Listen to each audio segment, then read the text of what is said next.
안녕하세요. 행복한 안식일입니다. 아마 휴가가 막바지에 이른 것 같습니다. 그렇죠? 제가 올 들어서 오늘이 가장 좀 한적한 예배인 것 같네요. 아마 이제 마지막 휴가를 즐기기 위해서 많은 분들이 다른 곳에서 예배하시는 것 같습니다. 어디에 계시든지 우리 태능교회 모든 성도님들이 있는 그곳에서 안식의 평안과 기쁨을 누리기를 간절히 기원하고 또 기도합니다. 비록 오늘 좀 저희가 한적하지만 힘있는 찬양으로 또 예배의 기쁨과 또 능력을 불러일으켜 주신 우리 찬양대 찬양 진심으로 감사드리고 또 하나님께 영광을 돌립니다. 자, 오늘은 누가복음 드디어 이제 17장으로 우리가 좀 넘어가서 말씀을 좀 살펴보도록 하겠습니다. 자, 성경 누가복음 17장 저희가 아까 교독문을 낭독할 때 함께 나누었던 말씀인데요. 누가복음 17장 1절, 2절 있는 말씀을 우리가 함께 살펴보도록 하겠습니다. 누가복음 17장 1절, 2절 말씀입니다. 자, 함께 읽겠습니다. 예수께서 읽겠습니다. 시작. 예수께서 제자들에게 이르시되 실족하게 하는 것이 없을 수는 없으나 그렇게 하는 자에게는 화로다. 그가 이 작은 자 중에 하나를 실족하게 할진대 차라리 연자 맷돌이 그 목에 매여 바다에 던져지는 것이 나으리라. 아멘. 오늘 본문 말씀을 읽으시고 난 후에 느낌이 어떠십니까? 막 감격스럽고 벅차고 행복한 마음이 드십니까? 아니면 좀 두렵고 떨리는 마음이 드십니까? 전자이십니까? 후자이십니까? 후자이시죠? 성경 말씀에 이렇게 좀 강한 말씀이 나올 때 우리는 조금 마음에 부담을 느끼게 됩니다. 그런데 이런 말씀이 나올 때일수록 우리는 이런 말씀을 하실 수밖에 없는 예수님의 심정을 좀 헤아릴 필요가 있습니다. 예수님께서 구태여 이렇게 강하게 말씀하셨다고 하는 것은 이 주제가 그만큼 무엇하다는 것일까요? 매우 중요하다는 것을 또 반증해 주는 것이기도 합니다. 오늘 누가복음 17장은 특별히 예수님이 제자들에게 하시는 말씀이면서도 이 제자들이 어떻게 행동해야 되는지를 말씀하시는 장면이 누가복음 17장에 기록되어 있습니다. 그래서 누가복음 17장을 뭐라고 소제목을 붙이기도 하냐면 제자도에 관한 예수님의 가르침이라고 그 소제목을 붙이기도 합니다. 무엇이라고요? 제자도. 우리 성도님들은 모두 예수님의 제자들이 맞으시죠? 또 제자가 되기를 원하시죠? 그렇다면 오늘의 교훈을 꼭 잘 들으셔서 마음에 새기시고 좋은 제자, 또 하나님께서 기뻐하시는 제자들이 되시기를 간절히 바랍니다. 오늘 예수님께서 첫 번째로 제자들에게 권면하시는 이 제자도의 첫 번째 주제는 실족해 하는 일을 주의하라고 하는 것을 말씀해 주셨습니다. 자, 무엇하게 하지 말라고요? 실족해 하는 일에 주의하라고 말씀하여 주셨습니다. 쉽게 말하면 다른 이들을 실족해 하지 말라는 것입니다. 이 실족이라고 하는 단어를 우리는 교회를 다니면서 자주 듣죠. 또 설교나 성경 공부 시간에 자주 등장하는 단어입니다. 실족이 무엇입니까? 실족. 등산객들이 산에서 실족하였다 뉴스에서 우리가 듣죠.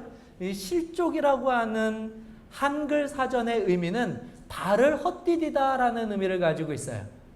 그렇다면 오늘 본문에서 발을 헛디디게 만드는 것은 하나님께서 싫어하시는, 하나님께서 불쾌히 여기시는 일이라고 우리가 이해하는데요. 사실 이 원어의 해석상으로는 그 의미를 정확하게 전달하기에는 조금 부족한 해석입니다. 이 실족이라고 하는 단어는요. 원래 이 원어는 무엇이냐면요. 헬라어로 스칸달론이라고 하는데요. 이 스칸달론은 단수고요. 여기에 쓰였던 이 실족하다고 하는 단어는 복수로 스칸달라라는 단어가 쓰였습니다. 즉 실족해 하는 모든 일들을 통칭하여서 그 단어 속에 포함하고 있는 것이죠. 이 단어가 다른 성경에서는 다른 구절에서는 어떻게 번역이 되었냐면 우리가 잘 알고 있는 단어입니다. 한번 따라해 보겠습니다. 올무, 덫, 예, 그래서 이 스칸달론 혹은 스칸달라라는 단어는 다른 다른 성경절에서는 올무 혹은 덫으로 번역이 된 단어입니다. 그래서 이 올무나 덫으로 번역된 단어가 은유적으로 쓰일 때에는 어떤 표현으로 쓰이냐면 다른 사람을 고의적으로 죄에 빠뜨리거나 유혹으로 이끄는 행동들을 말할 때 이 스칸달론이라고 하는 단어를 사용했다는 것이에요. 덫을 팔 때에는 어떤 목적을 가지고 덫을 팝니까? 내가 저기에 덫을 팠으니 사람들이 저기를 꼭 피해 갔으면 좋겠다. 이런 마음으로 덫을 팝니까? 아니죠. 무슨 마음입니까? 빠져라. 빠져라. 이 마음 아니겠습니까? 그래서 다른 이들을 의도적으로 혹은 의도하지 않아도 어쨌든 이 죄를 짓게 만들거나 마귀의 유혹에 빠지게 만드는 그 모든 행위들을 무엇이라고 말하자면 바로 실족이라고 하는 한국적인 표현으로 지금 쓰고 있는 것입니다. 그러므로 예수님께서는 오늘 그리스도인들에게 제자들에게 무엇이라고 말씀하셨냐면 제자들은 그리스도께로 이끄는 역할을 해야 됩니까? 아니면 그리스도로부터 떨어뜨리는 역할을 해야 합니까? 이게 어려운 질문은 아닙니다. 그렇게 심각한 얼굴로 고민하실 필요가 없어요. 예, 금방 대답하실 수 있어요. 제자란 예수님께로 불신자들이나 믿음이 연약한 자들을 더 인도해야 합니까? 아니면 더 멀어지게 해야 됩니까? 당연히 인도해야 되겠죠. 그런 제자들에게 지금 뭐라고 말씀하시냐면 그럼에도 불구하고 너희들이 삶을 살아가는 동안에 내가 보니 제자들도 무엇을 하고 있다고요? 그리스도께로 이끌어오는 일이 아닌 오히려 그리스도로부터 멀어지게 하는 일들을 하는 모습을 보고 누가 가슴을 치면서 애통하고 계시는 것입니까? 누구보다 예수님께서. 그래서 이런 일들을 행하지 않기를 예수님께서 강하게 오늘 권면하고 계시는 구절이 바로 누가복음 17장 1절과 2절에 있는 말씀입니다. 만약에 우리가 누군가를 소외시키고 실족시키게 되는 일을 하게 된다면 그것은 작은 자 하나를 기뻐하시는 하나님의 마음을 완전히 반역하고 배신하는 행위가 될 수밖에 없습니다. 그러므로 오늘 이 실족이라고 하는 단어를 저와 여러분들이 어떠한 의미고 또 어떻게 우리가 실족지 않게 할 수 있는지에 대해서 아주 깊은 관심과 또 마음으로 살펴봐 주시기를 부탁드리겠습니다. 제가 이 주제와 관련하여서 여러 이 문건들과 또 예화들과 간증들을 살펴보는 가운데 참으로 충격적인 한 목사님의 간증을 읽게 되었습니다. 어느 날 한 목사님께서, 제가 아닙니다. 꼭 이런 목사에 대한 간증을 하면 다 목사님 이야기지라고 생각하시는데 제가 한 것이 아니라 진짜 어느 목사님의 간증이에요. 이 목사님께서 이렇게 어느 날 설교하셨습니다. 여러분이 교회 손님입니까? 교회를 들락날락거리기만 하게. 제가 아니라면 제가 아닙니다. 오해하지 마십시오. 예. 주님은 여러분들을 위해 아들을 주셨는데 여러분은 주님께 드린 것이 뭐가 있습니까? 있으면 말을 해보세요. 말을. 최소한 밥값은 해야 될 거 아닙니까? 그 밥값이 뭡니까? 한 영혼이라도 건지는 전도 말고 또 무엇이 있습니까? 최소한 밥값은 하고 살아야죠. 주님 앞에 섰을 때 너 뭐 하다 왔니라고 주님께서 물으신다면 뭐라고 이야기하실 것입니까? 입이 있으면 말을 좀 해보세요. 말을. 이렇게 설교하셨다고 합니다. 그런데 이 설교 후에 그 교회에 정말 오랫동안 신실하게 다니셨던 한 성도님이 갑자기 교회의 발길을 끊으셨다고 그래요. 그래서 목사님께서 너무 궁금한 나머지 그 집을 방문하였고 좀처럼 입을 열지 않는 그 성도님을 어르고 달래서 그 이유를 드디어 듣게 됐는데 그 이유가 무엇이냐면 그 성도님께서 퉁명하게 이렇게 말씀하셨다고 그래요. 밥값도 못하는데 교회는 부끄러워서 어떻게 갑니까? 밥값도 못하는 주제에. 그분은 가정에서 예배를 드리는 것도 아니고 그렇다고 해서 다른 교회를 가는 것도 아니라 그냥 그렇게 수년 동안 하나님과 완전히 등을 진 채로 그렇게 살아가셨다고 합니다.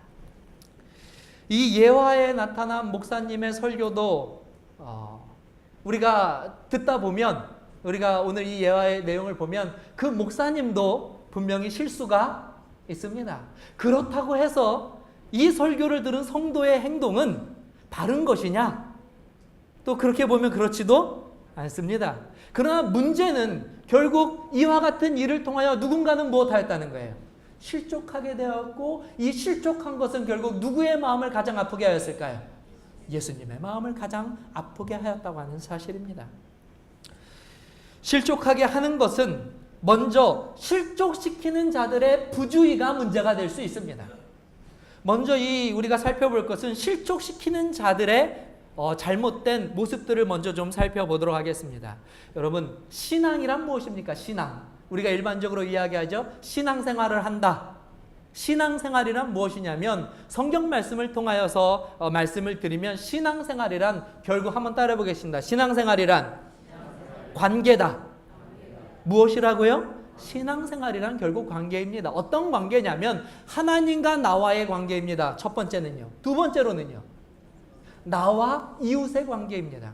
그러므로 신앙생활은 이 두 관계가 그리스도 안에서 잘 정착되고 이루어질 때에 올바른 신앙생활을 할 수 있고 올바른 신앙생활이라고 이야기할 수 있는 것입니다. 하나님과의 관계만 잘 맺어졌다고 해서 올바른 신앙생활은 아니고요. 또 사람과의 관계만 잘 맺어졌다고 해서 올바른 신앙관계가 아닙니다. 실제로 정말 진실한 신앙생활이란 이 두 관계가 잘 조화롭게 이루어진 것이지요. 그래서 예수님께서 말씀하신 거죠. 율법에 있어서 가장 중요한 계명은 무엇이라고요? 먼저는 누구를 사랑하고요?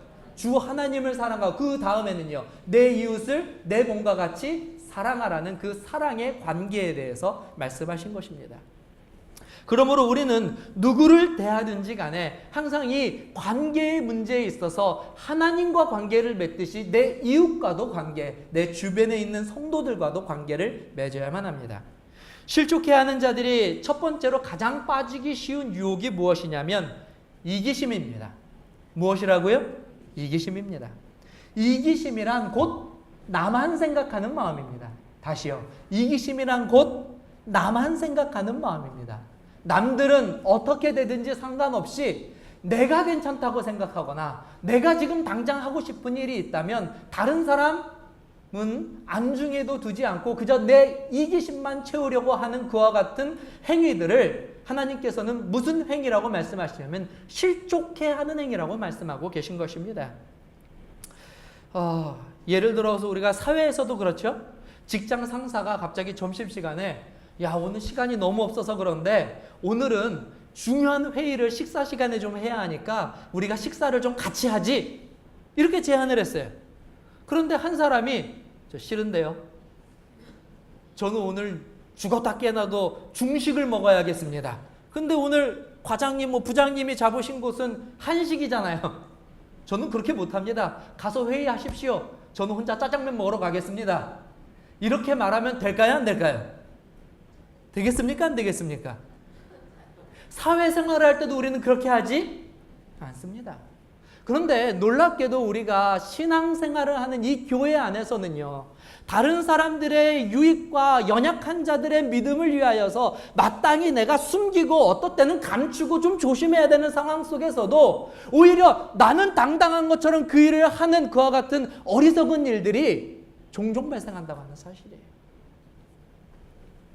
한 번은 한 구도자와 함께 식사를 할 수 있는 기회가 생기게 되었습니다. 그런데 이 구도자는 건강기별, 특별히 재림교회가 가지고 있는 이 건강기별을 너무나 좋게 여겨서 이 기별을 받아들이고 우리 교회에 출석하시는 분이 어느 날 저에게 전해서 목사님, 제가 식사 대접 한번 하겠습니다 말씀하셨어요.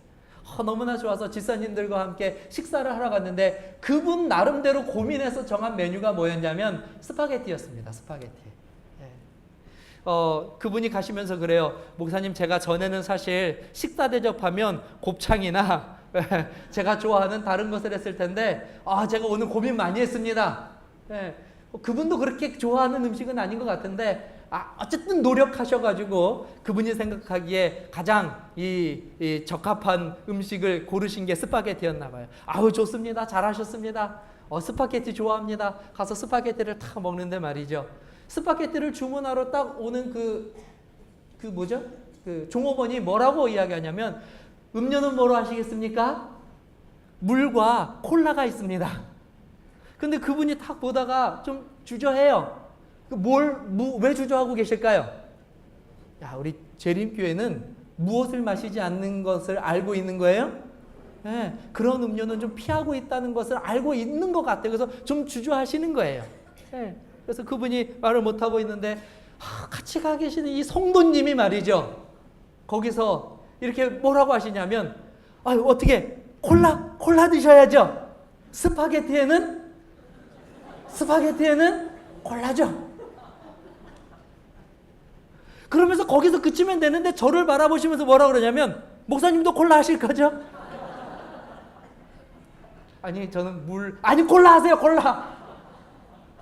물을 주십시오. 물을.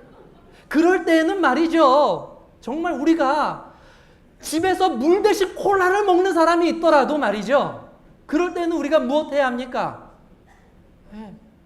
내가 아무리 그날따라 콜라가 아무리 땡긴다고 해도 말이죠. 그날은 우리가 연약한 자들을 위해서 미네랄 워터를 먹어야 합니다. 아시겠어요? 무슨 말인지 아시겠습니까? 어떤 이들은 이것을 위선이라고 착각합니다. 결코 위선이 아닙니다. 내가 연약한 부분은 하나님과 해결하십시오. 다른 이들 앞에서 굳이 나의 연약한 부분을 드러내어서 그들도 나처럼 연약하게 만들 이유가 전혀 없는 것입니다. 그것은 결코 지혜로운 일이 아니에요. 오늘날 우리 교회 안에서 우리가 자랑하고 우리가 기쁘게 여기고 우리가 정말 좋게 여기는 것들을 지키기 위하여 노력하는 그와 같은 모습들을 보여주시기를 간절히 바랍니다.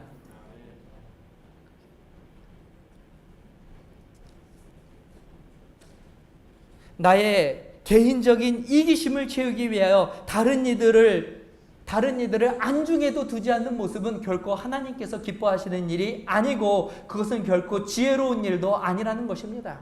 그리스도를 보지 못한 자들이 그리스도를 보고 이 복음을 받아들이는 방법을 하나님께서는 어떤 방법으로 제안해 놓으셨냐면 전도라는 방법으로 제안해 놓으셨습니다. 근데 이 전도는요, 철저히 사람을 통해서 이루어지게끔 하나님께서 결정하셨어요. 사람을 통해서 이루어지기 때문에 내가 곧 그리스도입니다. 누가 그리스도라고요? 누가요? 내가 곧 다른 이들에게는 그리스도예요. 내가 먹고 마시고 행동하고 말하고 내가 표현하고 결정하는 모든 일들이 그들이 볼 때에는 예수 믿는 사람이 그렇게 하는 것으로밖에 보이지 않아요. 그래서 오늘 우리는 누구보다도 예수님께서 강력하게 말씀하신 이 구절을 마음속에 새길 필요가 있습니다. 차라리 그렇게 할 것 같으면 목에 무엇을 매는 것이 낫다고요? 연자맷다를 메고 바닷물 속에 들어가는 것이 더 낫다라고 말씀하신 것은 그렇게 하라는 말씀이 아니라 그 정도로 중요한 말씀이에요. 그 정도로.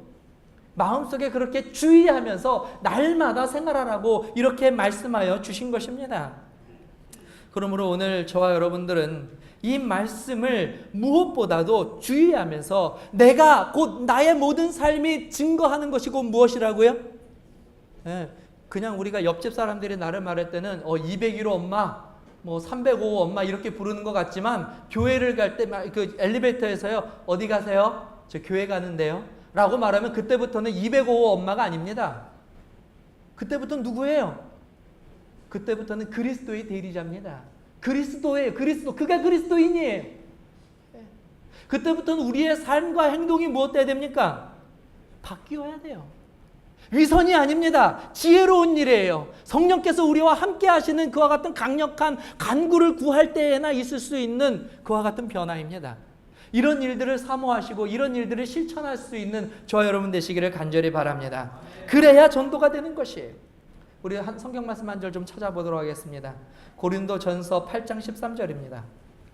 고린도전서 8장 13절입니다.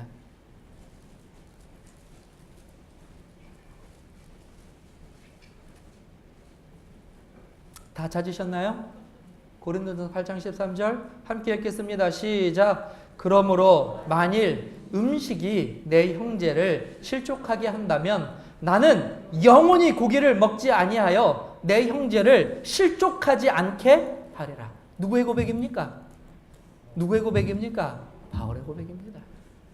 오늘 이와 같은 결단과 결심과 용기와 믿음이 저와 여러분들의 삶에 드러나게 되시기를 바랍니다.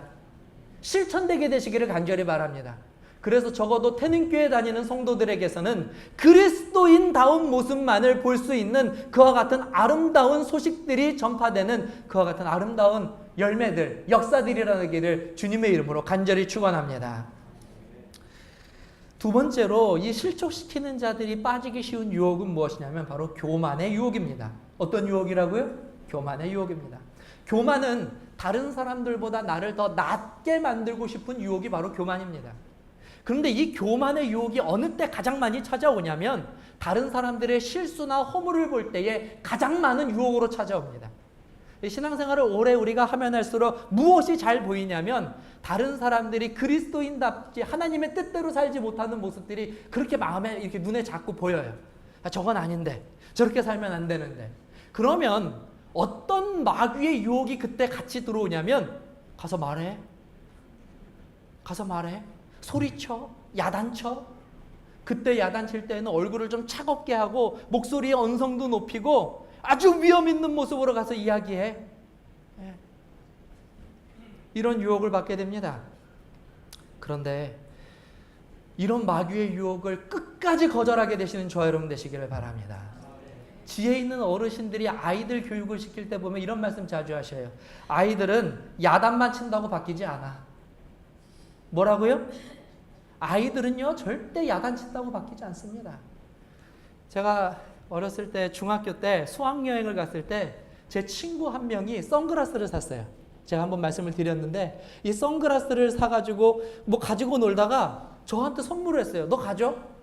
그래서 제가 그 선글라스를 가지고 그 저희 집에 가져와서 제 책상 서랍속에 넣어놨습니다. 근데 어느 날 아침 제가 학교를 가려고 나오는데 저희 아버지가 말이죠. 굉장히 분노한 모습으로 한 손에는 망치를 들고 계셨어요. 학교를 가야 되는데. 저 얼마나 깜짝 놀랐죠. 문 앞에서 아버지가 분노한 모습으로 망치를 들고 있어요. 얼마나 놀랐겠습니까? 이게 무슨 일인가 싶었는데 딱 보니까 아버지 발 아래 무엇이 있냐면 그 선글라스가 있는 거예요. 그러더니 제가 나가자마자 아버지가 선글라스를 팍 하고 부셔버리는 거예요. 그리고 가셨어요. 이유가 도대체 뭔가 그랬더니 저희 아버지께서 좀 고지식 하시잖아요. 고지식하시는데 전에 이제 그 당시 저희 아버지 생각에는 중학교밖에 되지 않은 아이들이 날라리처럼 뭘 쓰고 다니면요. 선글라스를 끼고 다니면은 좋지 않다고 여기셨던 것 같아요. 그 굉장히 탈선의 그와 같은 증거로 저희 서랍을 봤더니 뭐가 있어요? 사줘본 적도 없는 잠자리 선글라스가 들어있으니까 말이죠. 아버지께서 놀라셔서 교훈하시기 위하여서 망치로 그것을 제 눈앞에서 부셔버린 거예요. 저 어땠을까요? 제가 그날 마음이 어땠겠습니까? 저 보시기에 제가 착해 보여요? 악해 보여요? 저 같은 얼굴을 가진 사람들은 그런 일이 있을 때 말이죠. 아버지께서 얼마나 가슴이 아프셔서 그렇게까지 하셨을까? 내가 다시는 아버지에게 이렇게 상처를 드리는 일도 하지 않고 주의해야 되겠다. 아니요. 결코 아닙니다. 내 물건은 허락도 없이 아버지가 뒤져가지고 그것도 망치로 한 번 이유도 묻지 않고 그렇습니다. 근데 그날 저녁에 참 놀라운 일이 벌어졌어요. 학교를 갔다가 들어와서 부글부글 끓고 내가 아버지 얼굴 다시는 안 보리라 하는데 아버지가 일로 나 잠깐 나와. 야, 옷 입고 나와. 그래서 저희 아버지가 저를 어디로 데려가냐면 지금도 생생히 얘기해요. 한강에 그 서 있는 유람선 있지 않습니까? 거기를 저를 딱 데려가더니 제가 태어나서 처음으로 비우가스를 먹어봤습니다. 거기서. 저희 아버지가 비우가스를 사주면서 말이죠. 야, 이거 먹어. 다른 말씀은 안 하셔요. 근데 이미 알죠. 중학생 정도 됐으니까. 아버지가 오전에 뭐 한 거예요? 그거를 부신 거를 하루 종일 가슴 아파하신 거예요. 이게 아니었는데 이러면 얘가 달라지겠나 싶어가지고 그날 저기 큰 돈 들여서 아들에게 무엇을 사주셨어요? 비우가스를 썰면서 제가 마음속으로 어떻게 했을까요? 이것 가지고 돼 이랬을까요? 이랬을까요? 아닙니다. 아버지를 오해해서 죄송해요. 이렇게 마시는 거를 저를 위해서.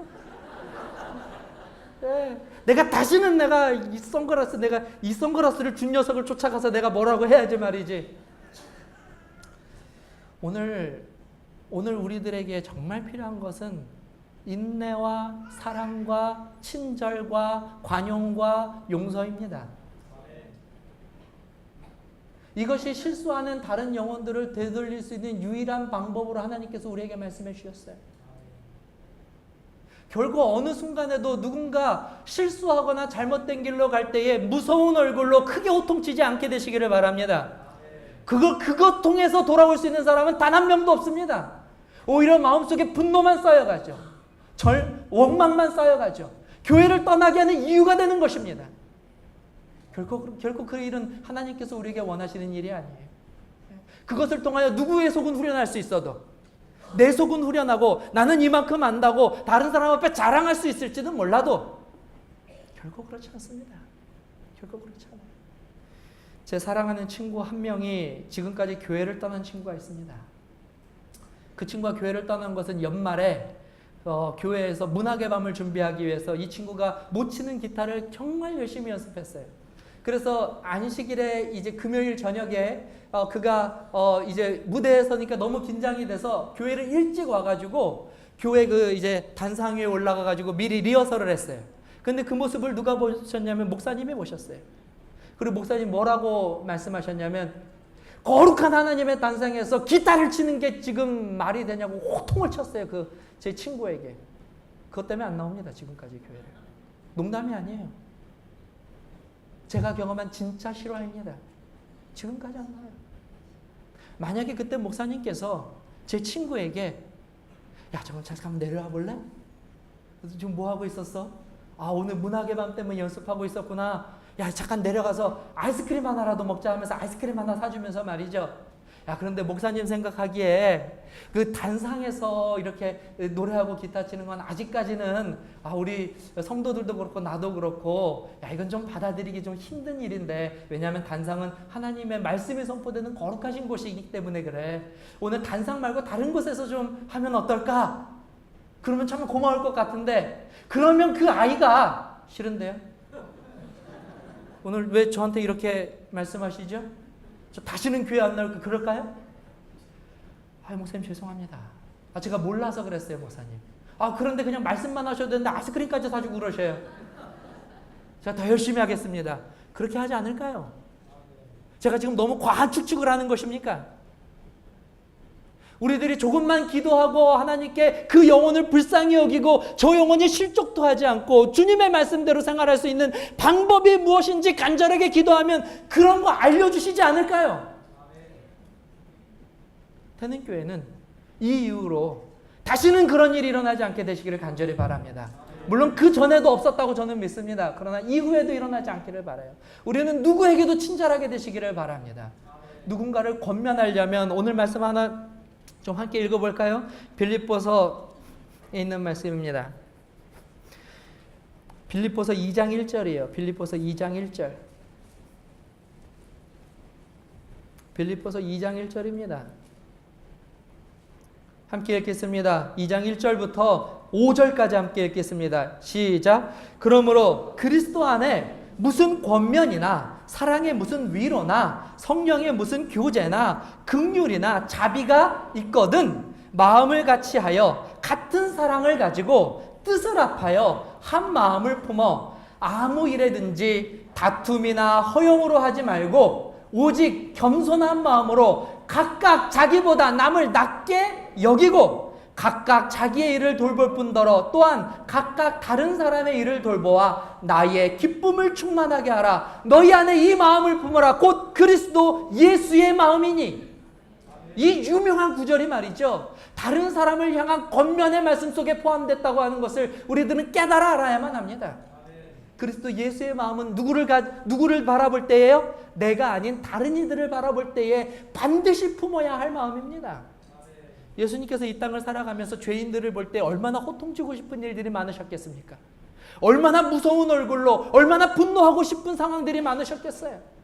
그러나 예수님께서는 끝까지 그들에게 친절과 자비와 인내와 사랑과 긍휼과 봉사의 모습을 보여주셨다고 하는 사실입니다.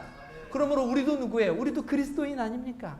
그리스도인이 됐다는 것은 인간적인 것을 벗어내고 예수의 옷을 입었다는 뜻이에요. 그러면 저와 여러분들도 그리스도처럼 해야 합니다. 그리스도처럼 해야 돼요.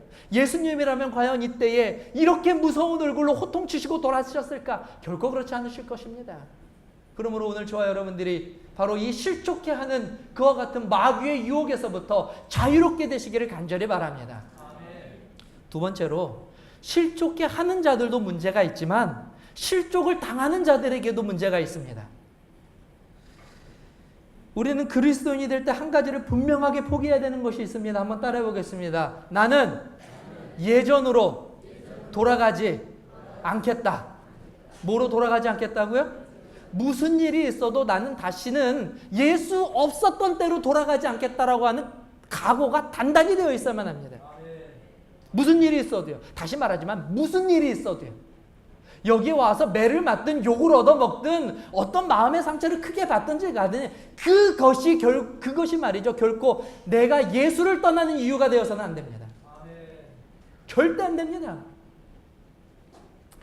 저희 어머니도 그렇고 저희 집사람도 그러고 자주 하는 이야기가 있어요. 아이들에게. 뭐냐면 삐지면 누구만 손해입니까? 저희 어머니가 저한테 말씀하셨고요. 저희 집사람이 아이들에게 이야기하고 있습니다. 야, 삐지면 너만 손해야. 네가 배고프지 내가 배고프냐? 많이 들어보시고 또 말씀하셨죠? 오늘 저희 어른들의 마음을 담대하게 하게 되시기를 간절히 바랍니다. 우리들이 토라져서 잃어버리는 것이 무엇인지를 보게 되시기를 바라요. 아무렇지도 않은 것, 의미 없는 것을 잃어버리는 것이 아닙니다. 우리가 이 교회에서 잃어버리게 되는 것은 영생이고 구원이고 생명입니다. 다른 사람의 말 한마디에 나는 다시는 내가 교회 가나 봐라. 다른 사람의 어떤 행동에 의해서 내가 다시는 예수를 믿으면 성을 간다. 이렇게 말할 것이 아니라는 사실이에요. 아니라는 사실이에요. 오히려 그렇게 말하는 자들을 위하여 기도하여 주시기를 바랍니다. 원수도 무엇하라 그랬어요? 사랑하라고 하지 않았습니까? 우리가 그를 위하여 기도하고 인내하고 우리 역시도 무엇을 베풀어야 돼요? 사랑과 자비와 긍휼을 베풀어야만 합니다. 그것이 무엇이에요? 그것이 바로 오늘 우리가 실족하지 않을 수 있는 방법입니다. 담대하게 되시기를 바랍니다. 그러나 교회 다니면서 상처받을 일이 있습니까? 없습니까? 있어요? 없어요? 너무 크게 말씀하지 마세요. 혹시 이 안에 또 우리 가운데 오늘 처음 교회 나오셨는데 야, 이 교회 다니면 상처받나 보다 이렇게 오해하실 수도 있으니까 말이죠. 교회를 다니다 보면 우리도 죄인이기 때문에 상처받고 상처 주는 일이 있을 수 있습니다. 그런데 그때에 우리가 바라보고 의지할 분이 없다면 문제가 되지만 어떤 순간에도 우리는 의지하고 바라볼 분이 계셔요. 그분이 누구십니까? 그분이 예수 그리스도예요. 그러므로 힘이 들고 괴롭고 내가 이 믿음에서 실족하고 싶은 유혹이 들거든 변하는 사람, 의지할 수 없는 연약한 사람을 의지하는 믿음에서 벗어나서 내가 그 집사님 보고 교회 다녔는데 내가 그 목사님 보고 교회 다녔는데 하는 그런 잘못된 신앙에서 벗어나서 변하지 않는 예수 그리스도를 의지하고 바라보고 믿고 의뢰하고 그분과 함께 용기를 얻고 살아가게 되시는 저와 여러분 되시기를 바랍니다. 고린도후서 1장 3절 말씀 우리 함께 좀 읽어보도록 하겠습니다. 고린도후서 1장 3절입니다.